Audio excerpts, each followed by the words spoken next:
Thanks for joining us for Advanced Bereshis for Beginners, Chapter 3. We're going to read through the chapter and discuss some of the interesting concepts that arise. So, I believe where we left off was, did we get up to the punishment? Uh-huh. We did or we didn't? Say that again? Where did we leave off? They ate from the fruit already and they got punished or not yet? They ate from the fruit, but they did not get punished yet. Okay. So we did pasuk 7. Right.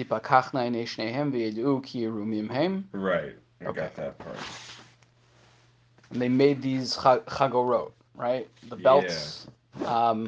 Okay. Okay, where are we? So we should be on 3:8. 3:8. Yeah, good? Yeah. Okay, if I read? Yeah, go for it. Okay. V'yishmeu et kol Adonai Elohim mishalech bagan laruach hayom v'yitchabeh ha'adam v'yishto mipnei Adonai Elohim betoch eitz hagan. So they heard the voice of God, Hashem Elohim, walking in the garden. Right. So when we were doing the series on Shir Shirim, we talked about how you didn't always have a direct reference to the dode. It was to the voice of the dode, Kol Dodi, right? Right. So here it's not God that's walking through Gan Eden, it's the voice of God walking through Gan Eden. Right. Strange imagery, but okay. Right. Well, I don't know if you have Unclus over there. He probably makes it even less anthropomorphic. Yeah, hold on. Ushmau yat kal memra Hashem Elokim mahalech beginta limenach yoma v'itamar adam v'ithe min kadam Hashem Elokim bago ilan ginta. Right, so he adds kal memra. Right, the voice of the voice of the word, yeah. Yeah. Of God. So Unclus always add stuff. No, he often adds stuff, but he always in his translation reduces anything that's anthropomorphic. So if it's the hand of God did this, or he'll change it to like the hand of God, or the expression of anger, and like he wants to make it less and less anthropomorphic because that's not, because it's avoiding the obvious idolatry illusions. Right. He doesn't want anyone to mistake the fact that there's like that God is walking around in the garden. Yeah. V'yitchabeh ha'adam v'yishto mipnei Hashem Elokim. So they hide from. One second. Come in. I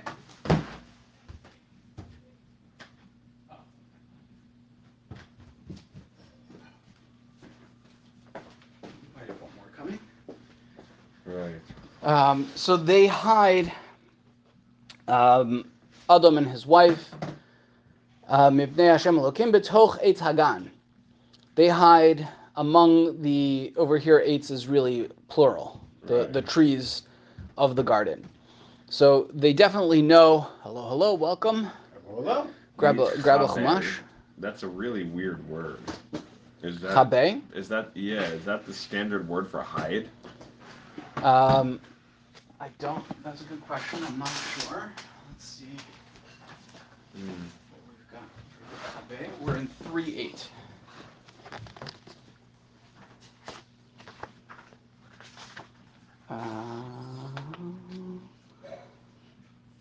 Chaveh, he has his hide creeping away, and he quotes our pasuk, and it's also in Numbers 32:41. But that's biblical Hebrew, right? Yeah. Right. What is it in modern Hebrew? You know. That I don't know. Right. Okay, so they hide among the trees. So they definitely know they did something wrong. They hear God walking around. The implication of this is that God was not there before. Right. Right? Which is a weird thing. Yeah. Like where was God that he suddenly? It's very much. Well, let's keep reading, then we'll see what it feels like. Vayikra Adonai Elohim el hadam, vayomer lo ayeka. So God calls to the Adam, and he says to him, "Where are you?"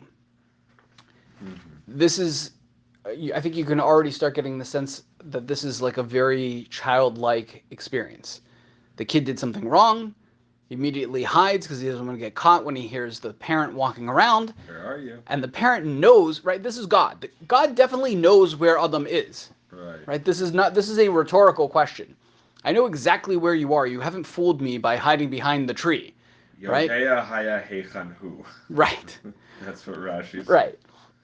So God knows where he is. When he asks Ayeka, on the one hand, you can hear the sort of the parental, like, okay, are we playing this like hide and go seek game? And on the other, you have Chazal who are like, well, where has this gotten you? Like, where are you at? What have you accomplished with the thing that you've done? Vayomer and kolcha shamati bagan vayira ki erom anochi va'ech. And he says, I heard your voice in the gan. Where else would I hear your voice? But okay. And I was afraid because I'm naked, which he's not. Right? He's wearing his handy dandy trusty fig belt. But okay, I'm naked and I'm afraid. And therefore I hid. So now God responds to him, Mihi gid lacha ki eromata hamin ha'etz asher tzivisicha levilti achal mimenu achalta. So God says, who told you that you're naked? Is it from the tree that I commanded you not to eat from it that you ate? Which again is a obviously rhetorical question. He wants him to confess. Right? And we again seem to be going out of our way not to name the tree. Right. Just say, did you eat from the tree of knowledge of good and evil? Right. Did you eat from the tree? You know the tree, the one I told you that you're not supposed to eat from. Which one is that? Right. He's not asking him, did you eat from the Eitz HaChaim, which is actually the one he told him not to eat from. Right. I'm sorry, that's not the one he told him not to eat from. He told him to, yeah. But no, that's the one that, I'm sorry, that's the one that center of the garden. Right, the center of the garden. Vayomer Ha'adam, and now man has a chance to come clean, and he does the exact opposite. Vayomer Ha'adam ha'isha asher nasata imadi, hi natna li min ha'etz va'ochel. And he does come clean.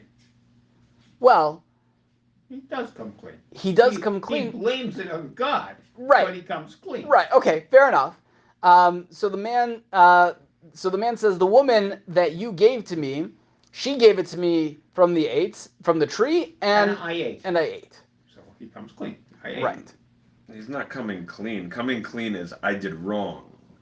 Like he's saying he's apportioning out the blame to everyone and taking like some responsibility, but not all of it for his own actions. It's kind of a yes, but. Yeah. Like the excuse kind of comes along with the confession. But I hear you. He didn't say no, I didn't eat.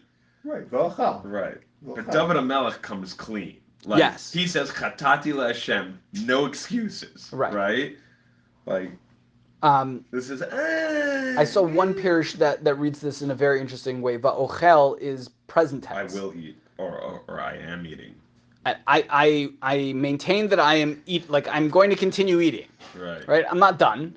I didn't eat in the past. I eat. In other words, I have no regrets. Vayomer Adonai Elohim la'isha ma zos asis va'tomer isha hanachash hishiani va'ochel. So I think we've mentioned this many times in the past as well. There's this idea of writing something in what we'll call chiastic structure, where you have A, B, C, B, A, right? There's a mirror in the order of how things are written, and you have that over here.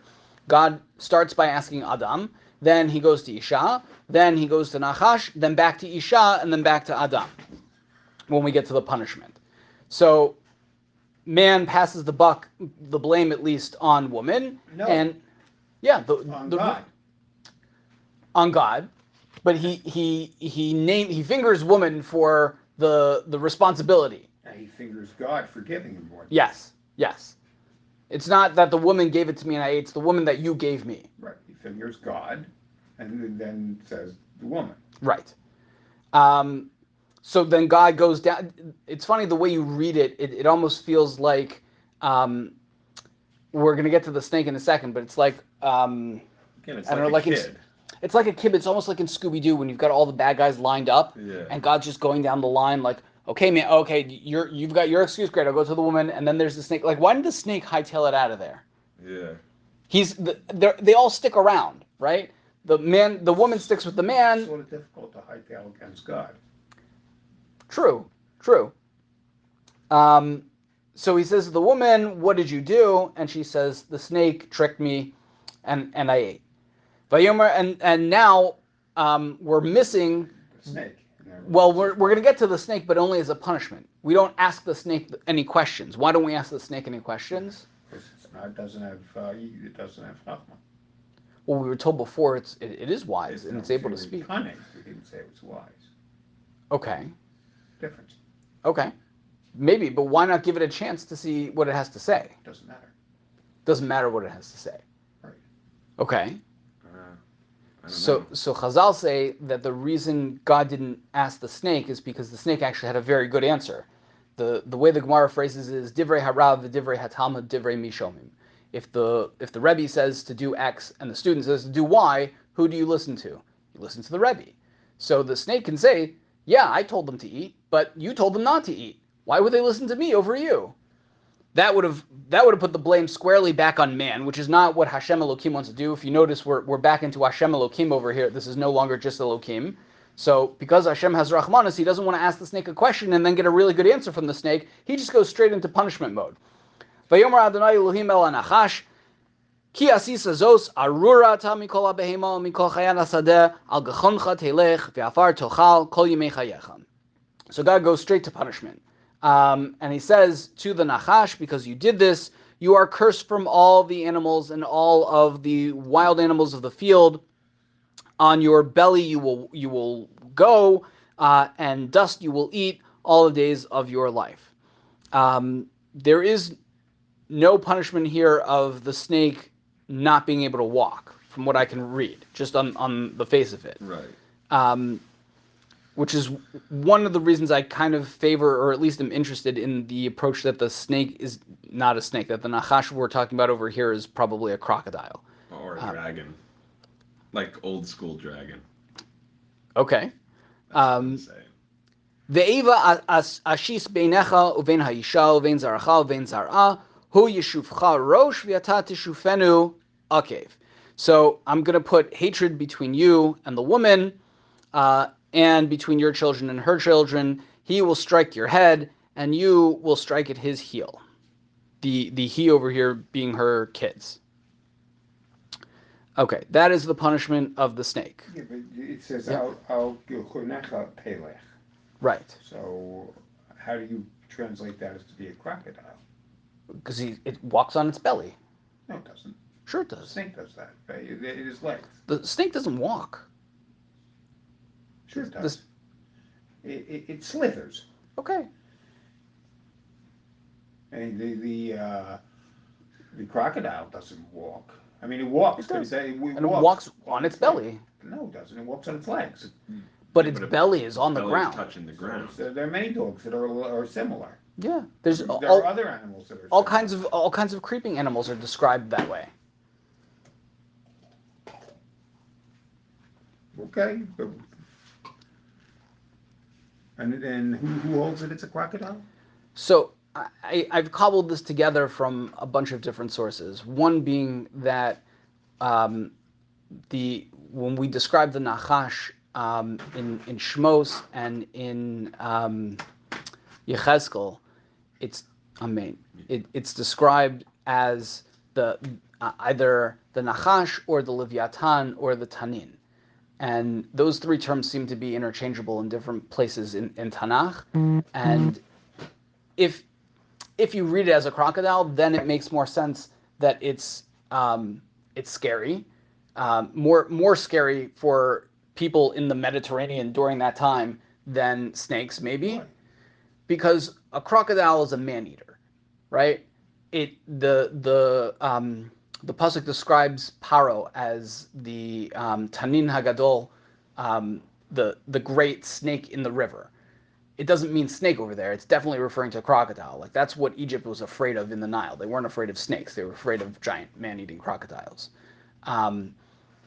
You have in Eov, when it talks about the Leviathan, it talks about hooking it by its nostril and how there's flames or heat that comes out from its nostril. And the description over there fits a crocodile. I think if you put a lot of the different listings for Tanin, Nachash, and Leviathan together, you get like a monstrous kind of crocodile picture. It's not. I wouldn't say it's airtight, but it's definitely interesting as an alternative to snake. Okay, so the snake has gotten his punishment, and the snake does not say anything in his own defense. You could read it on the flip side. Yeah. Telech could also just mean go. So David's saying is like the snake goes on its belly. Like the belly is the form of locomotion for the snake. Okay. Okay, so look, you have here and there. Yeah, I hear you. Okay. Elay Shamar, and to the woman he says, Harbe harbe itzvonech veheronech. I am going to greatly increase the sorrow of your childbearing. Be'etziv teldi banim. In sorrow you will give birth to children. Ve'al ishech tshukasech. And to your husband will be your desire. V'hu yimshal bach, and he will rule over you. Right. There's a lot to unpack there. Okay, let's hear. Like atzvus means sadness. Yeah. Right? It like usually when the Tanach, at least in my limited understanding, wants to talk about like suffering, like Tsar. Right, tsar. Right? Mm-hmm. It's not sadness. No. Why is this sadness here? That's my question. Yeah, and I want to hold that for like two more psukim, because when we get to Adam, he's also going to experience sadness. So right. it seems to be like a recurrent theme. The one thing I would point out as interesting to consider is that whatever the curse is or the punishment is, let's say for the woman over here, it implies that the opposite was true up until now. Right. What's veheronech? Your conception is technically what heiraon means. Uh-huh. Oof. Right. Yikes. So if she's now desirous of her husband and now he's ruling over her, so does that imply that beforehand it was the opposite? She was ruling over him and he was the one. Or they were equal. Or they were equal. Yeah. Right. The reason I mention that is because she seems to have more of the speaking part and more of the influence, at least from what we've read so far. And if she was the leader of the two, then to me it makes more sense that the snake went after her, because okay, if I get her, then I definitely get whoever's following her. Right. The question is, why was Adam Harishon created first then? I mean, is Chava like 2.0, like that, the old joke, like, right. Oh, if he got it right the first time, why did he keep trying? You right. know, that kind right. of New thing. and improved model. Right. Yeah, I hear. Right. Why does God need a model 2.0? Why didn't he just make the woman first then? Okay. Yimshal Bach, and he's going to rule over you. This is we've had this word before of Moshel, to ruler. We had in the first couple days of creation the various rulers. Now it sounds like Adam's ruling is going to incorporate woman, as maybe before it did not. And now we get to Adam's punishment. Ula Adam amar ki shamata lekol ishtecha v'tochal min ha'etz asher tzvisicha lemor lo tochal mimenu arura adama bavurecha b'itzavon tochlena kol yemei chayecha. So to man, he says, because you listen to the voice of the woman, just like we had the voice of God before, and you ate from the tree. Which tree? The one which we seem to never want to name. The tree that I commanded you, saying, don't eat from it. So therefore, the ground is cursed because of you. In sadness, you will eat from it all the days of your life. What did the ground do wrong? Right. Well, so everyone seems to be punished, or at least man and woman seem to be punished with their various forms of fruit. Right. The woman is punished through the fruit of her womb, and the man is punished through the fruit of his labor. V'kotes v'dardar What tats. about the snake? Yeah, what about the snake? I don't know.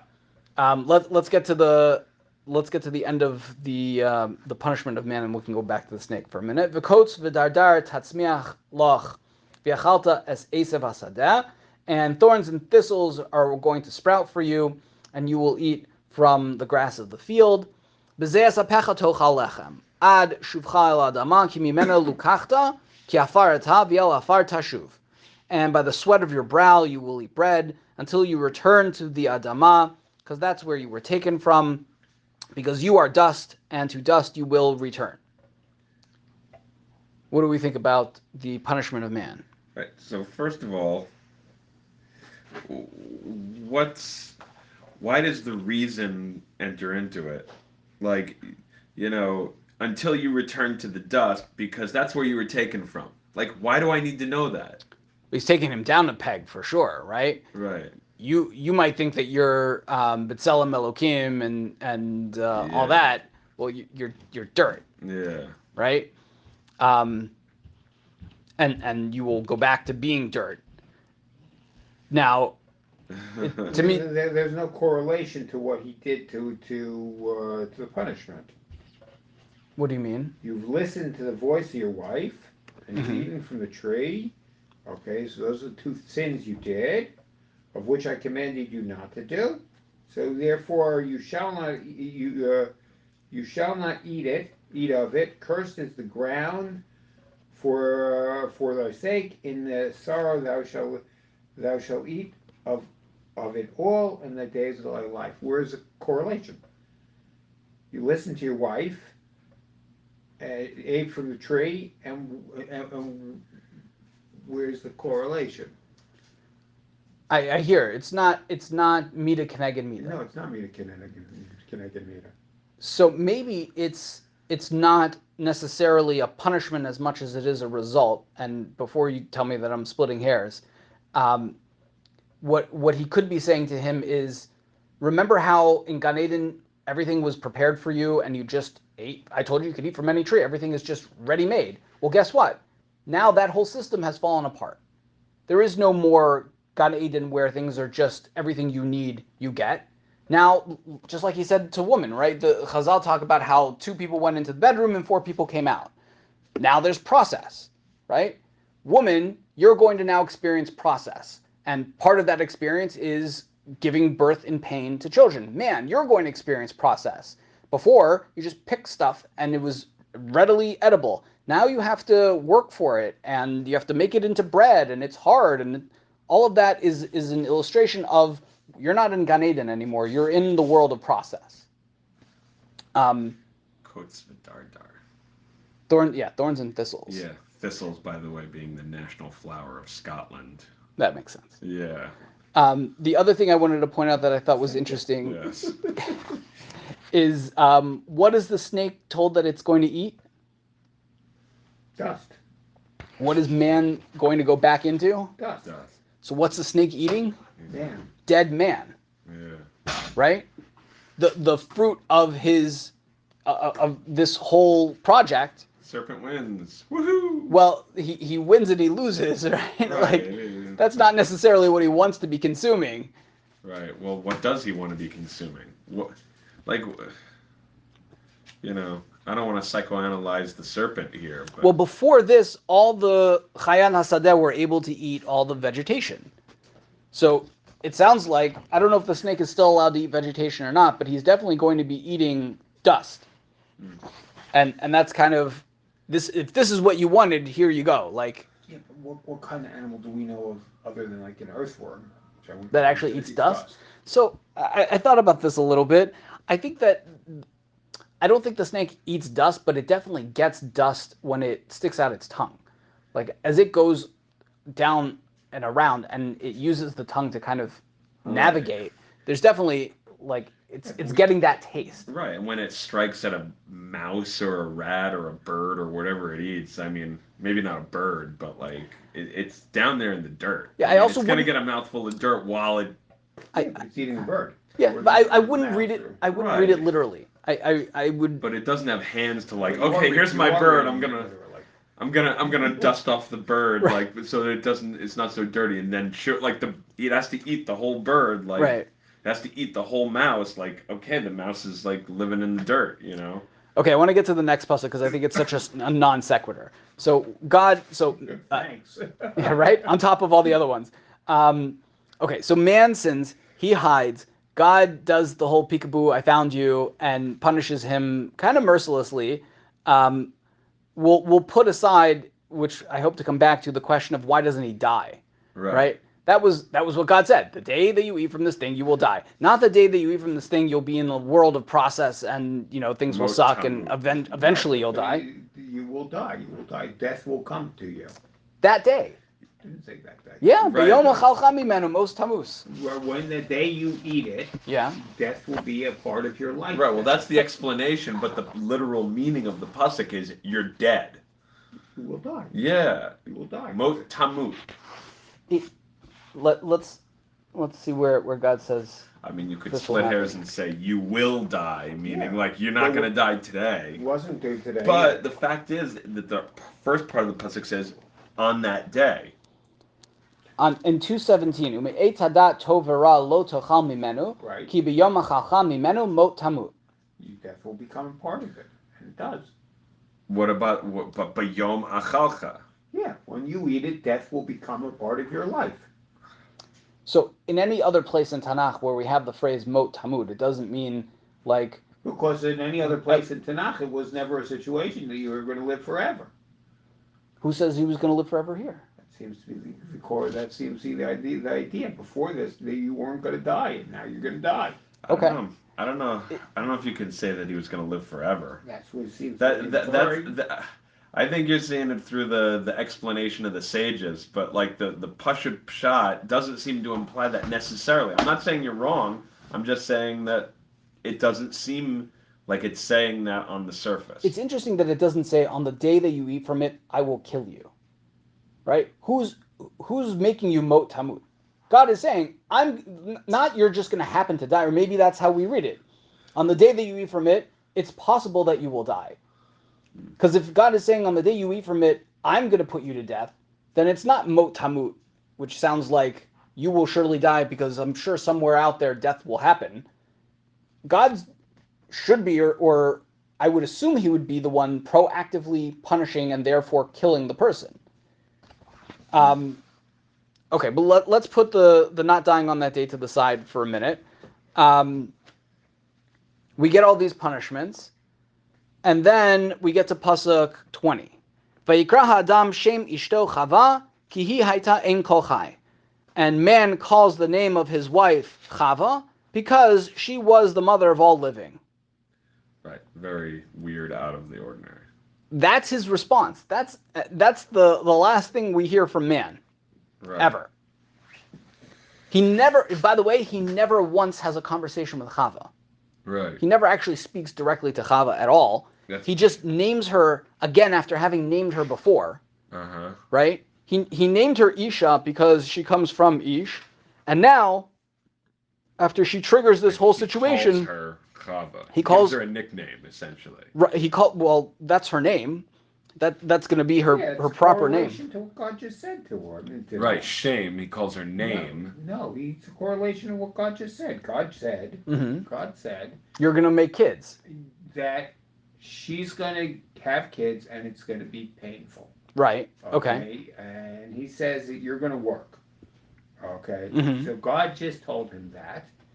So next pasuk follows with it. You're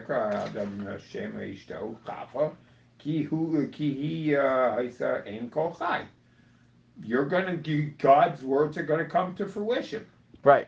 I love that. God, in other words, the good news that Adam takes from all this is, hey, we're not gonna die. And God's word, God's punishment upon us is going to be through us, and that you're going to be the mother of all living things, right? And you're going to have to deal with God's right. This is the punishment of what just happened. Okay, this is also, I guess it's from the punishment that we learn that it will now be like, if I was Adam, I would assume that if there's going to be more people, they're going to come out of either my rib or my the process will continue however it happened in the past. He didn't know that there was this concept of woman giving birth to other humans. Now he does. Right, now he does. It's interesting that Haita is in past tense, and there's sort of an implied but missing. She was the mother of all living. Right, she's also not the mother of all living. She's the mother of all living humans. Right. Right, which is kind of, I guess, just implied over there. But I think it's a very interesting response that Adam has to hearing all this, which is sort of like, okay, well, let's salvage what we can salvage. God seems to approve. God seems to approve. Vayas Adonai Elohim la'adam u'lishto katnot or vayal bishem. And God makes for Adam and his wife these garments of skin and clothes them. Right. Right. So because Adam just told him that he was naked. Right. So I guess we could just assume that the whole fig situation, the fig leaf thing, didn't work out very well. Run through those pretty fast. It dried out real fast. Right. So God is saying, look, your impulse was right. You're naked and you should clothe that. I'll make it for you. And and I'll take care of it for you. Where he got the skins from. So the Targum Yonatan ben Uziel talks about this actually coming from the snake, that he was wearing snake skin. Charles, what you were mentioning is the Gemara that talks about in the writing of Rebbe Meir, who was a scribe. The word or is written with an aleph, so it would be skins of light for anyone who is a Leonard Cohen fan. And God clothed them. Vayomer Adonai Elohim hein ha'adam haya ka'acha mimenu ladat tov v'ra v'ata pen yishlach yado v'lakach gam me'etz ha'chayim v'achal v'chai la'olam. And now, after that brief awkward interlude, you would expect this sentence to have come much earlier, but God's like, oh my God, man is like one of us. He knows Tov and Ra. I don't know how we know that from the verses. There doesn't seem to be any indication that man knows anything more than he knew before, other than the fact that he's naked. But now I've got a problem, says God, to whoever he's talking to, the audience. What if he eats from the Eitz HaChaim and then he's going to live forever? Right? We talked about this at the time. If the Nachash wanted Adam to stick around, he would have said, look, go first grab some Eitz HaChaim, put it in your pocket, and then we can have as much Eitz HaDas as we want, and we'll just start noshing on the Eitz HaChaim, and we've got the antidote. So the fact that we'll get to answers, I guess, next week, Mir session, but it's very interesting that God sort of, Kavayachal wakes up over here and says, oh, wait a minute, we've got a very big problem after I clothed man. What am I going to do? Because I can't have him live forever. And we've got this Eitz HaChaim. I'm not going to, do away with the Eitz HaChaim. So the only other option is to do away with man. Now, I'm not going to kill him, but I can't have him around because that would be a major problem. Yeah? Interesting? Yeah. Okay. Vishalcheu Adonai Elohim migan Eden la'avod en ha'adama asher lukach misham. And God sends him out from Gan Eden to work the land from which he was taken from there. Vishalchehu is to be sent on a mission, as opposed to the next pasuk, Vigaresh et ha'adam, and he exiles man. Vayashkein mikedem legan Eden et ha'kruvim, and he stations to the east of Eden the kruvim, the eight lahav hacherev hamithapecha. Okay, we'll pick up part 2.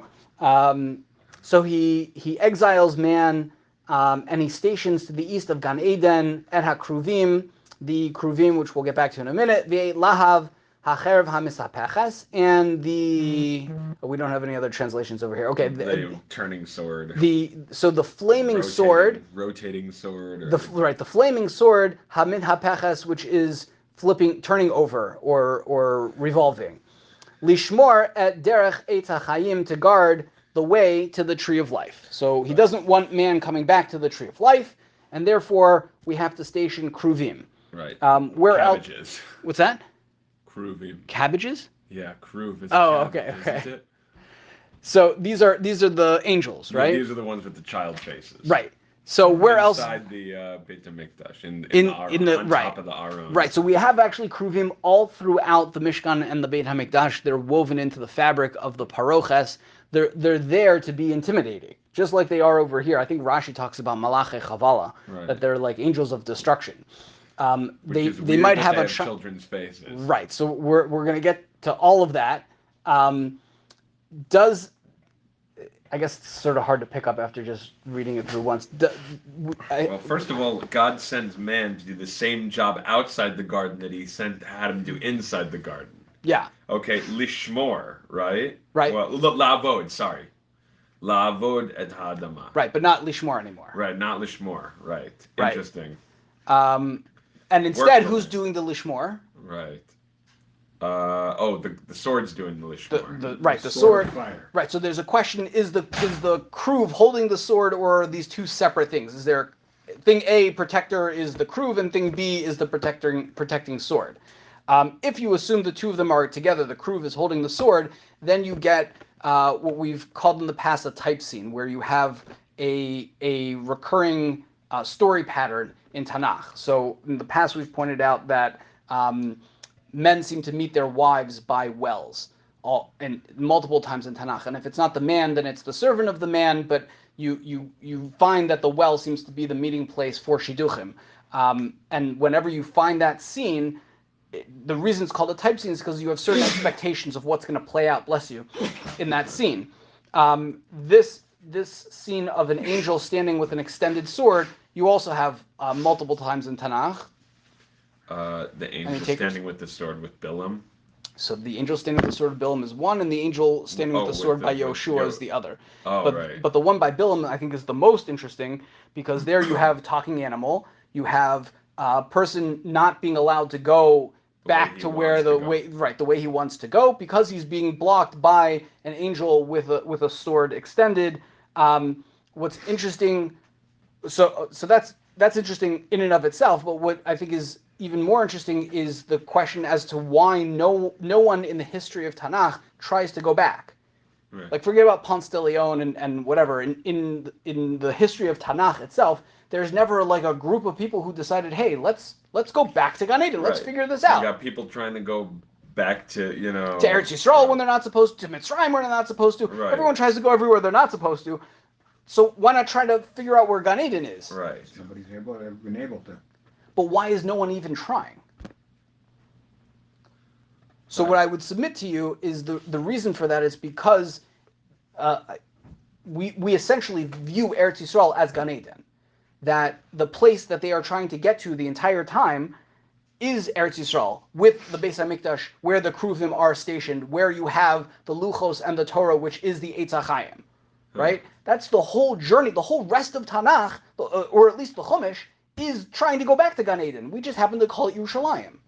But it's the same exact thing, to the point where there's a medrash, I should have pulled it out, I don't know if we're going to have enough time anyway, that compares Gan Eden and Yerushalayim and tells you how there are psukim on top of psukim, how everything that happens in one happens in the other, and the parallels between the two of them.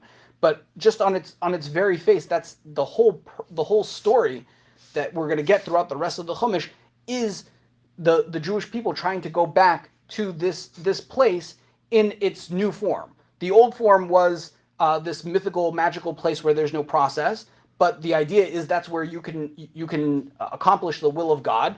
If you want to find the place where you can, in our world of process, have that connection to the Eitz HaChaim and connect with God, that's Yerushalayim. That's what going to Eretz Yisrael is really going to be all about for the rest of the Chumash. And I think this is a good enough place to stop.